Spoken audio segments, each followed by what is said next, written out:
श्रीमद्रामायणे वाल्मीकीये आदिकाव्ये युद्धकाण्डे 61तमः सर्गः। ततो रामो महातेजाः धनुरादाय वीर्यवान् किरीटिनं महाकायं कुम्भकर्णं ददर्शः। तं दृष्ट्वा राक्षसश्रेष्ठं पर्वताकारदर्शनं क्रममाणमिवाकाशं पुरा नारायणं प्रभुम्। सतोयाम्बुदसङ्काशं काञ्चनाङ्गदभूषणं दृष्ट्वा पुनः प्रदुद्राव वानराणां महाचमूः। विद्रुतां वाहिनीं दृष्ट्वा वर्धमानं च राक्षसं सविस्मयमिदं रामः विभीषणमुवाचः। कोऽसौ पर्वतसङ्काशः किरीटी हरिलोचनः लङ्कायां दृश्यते वीर स विद्युदिवतो यदः। पृथिव्याः केतुभूतोऽसौ महानेकोऽत्र दृश्यते यं दृष्ट्वा वानराः सर्वे विद्रवन्ति ततस्ततः। आचक्ष्वमे महान् कोऽसौ रक्षो वा यदि वासुरः न मयैवं विधं भूतं दृष्टपूर्वं कदाचन। स पृष्टो राजपुत्रेण रामेणाक्लिष्टकर्मणा विभीषणो महाप्राज्ञः काकुत्स्थम् इदमब्रवीत्। येन वैवस्वतो युद्धे वासवश्च पराजितः सैष विश्रवसः पुत्रः कुम्भकर्णः प्रतापवान्। अस्य प्रमाणात् सदृशः राक्षसोऽन्यो न विद्यते। एतेन देवायुधि दानवाश्च यक्षा भुजङ्गाः पिशिताशनाश्च गन्धर्वविद्याधरकिन्नराश्च सहस्रशो राघवसम्प्रभग्नाः।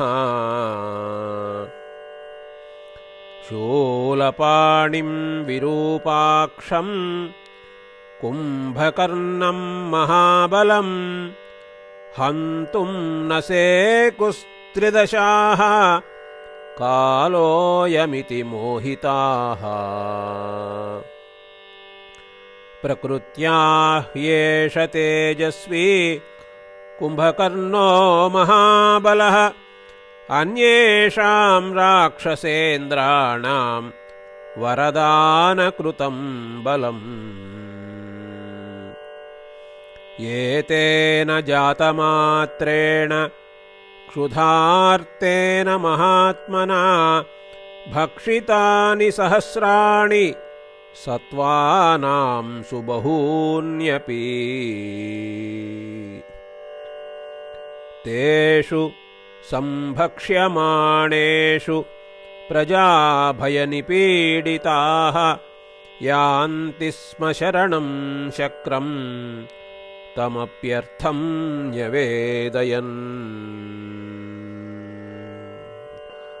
स कुम्भकर्णं कुपितो महेन्द्रः जघान वज्रेण सितेन वज्री स शक्रवज्राभिहतो महात्मा चचालकोपाच्च भृशं ननाद तस्य नानद्यमानस्य कुम्भकर्णस्य धीमतः श्रुत्वा निनादं वित्रस्ता भूयो भूमिर्वितत्रसे तत्र कोपान् महेन्द्रस्य कुम्भकर्णो महाबलः विकृष्यैरावताद्दन्तं जघानोरसिवासवम् कुम्भकर्णप्रहारार्तः विजज्वालसवासवः ततो विषेदुः सहसा देवब्रह्मर्षिदानवाः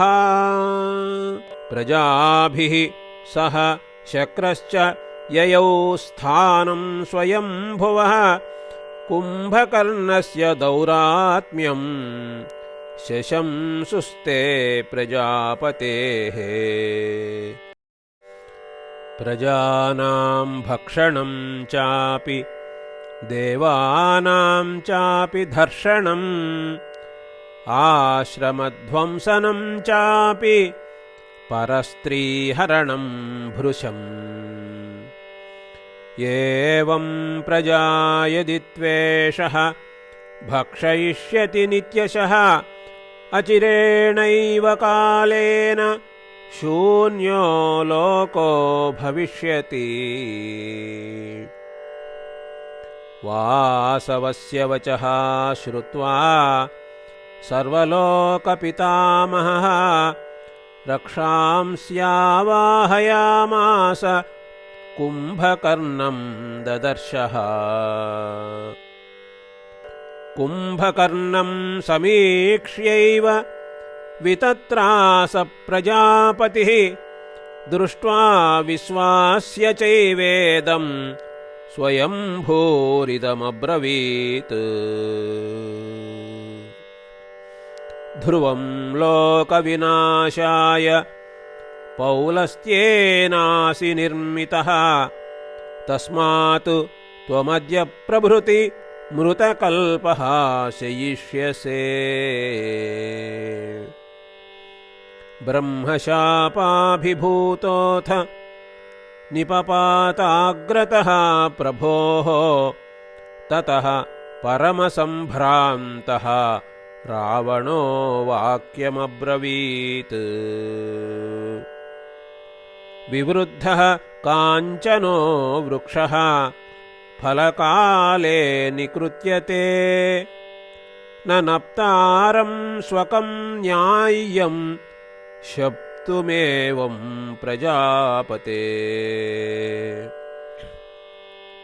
न मिथ्यावचनश्च त्वं स्वप्स्यत्येष न संशयः कालस्तु क्रियतामस्य शयने जागरे तथा रावणस्य वचः श्रुत्वा स्वयंभूरिदमब्रवीत् सीता ह्येष षण्मासान् एकाहं जागरिष्यति एकेनाह्नात्वसौ वीरः चरन् भूमिं बुभुक्षितः व्यात्तास्यः भक्षयेल्लोकान् संक्रुद्ध इव पावकः सोऽसौ व्यसनमापन्नः कुम्भकर्णम् अबोधयत् त्वत्पराक्रमभीतश्च राजा सम्प्रति रावणः स एष निर्गतो वीरः शिबिराद्भीमविक्रमः वानरान् भृशसंक्रुद्धः भक्षयन् परिधावति कुम्भकर्णं समीक्ष्यैव हरयोऽद्य प्रविद्रुताः कथमेनं रणे क्रुद्धं वारयिष्यन्ति वानराः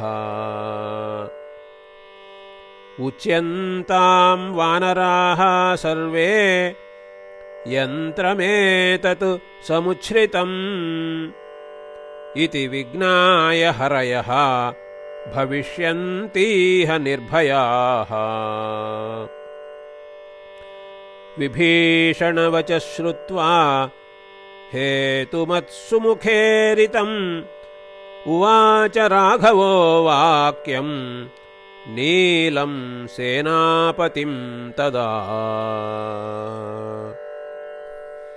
गच्छ सैन्यानि सर्वाणि व्यूह्य तिष्ठस्व पावके द्वाराण्यादाय लङ्कायाः चर्याश्चाप्यथ सङ्क्रमान्। शैलशृङ्गाणि वृक्षांश्च शिलाश्चाप्युपसंहर तिष्ठन्तु वानराः सर्वे सायुधाः शैलपाणयः। राघवेण समादिष्टः नीलो हरिचमूपतिः शशास वानरानीकम् यथावत् कपिकुञ्जरः। ततो गवाक्षः शरभः हनूमान् अङ्गदस्तथा शैलशृङ्गाणि शैलाभाः गृहीत्वा द्वारमभ्ययुः। रामवाक्यम् उपसृत्य हरयो जितकासिनः पादपैरर्दयन् वीराः वानराः परवाहिनीम्। ततो हरीणाम् तदनीकमुग्रम् रराज शैलोद्यतदीप्तहस्तम् गिरेः समीपानुगतम् यथैव महन्महाम्भोधरजालमुग्रम्। इति आर्षे श्रीमद्रामायणे वाल्मीकीये आदिकाव्ये युद्धकाण्डे 61तमः सर्गः।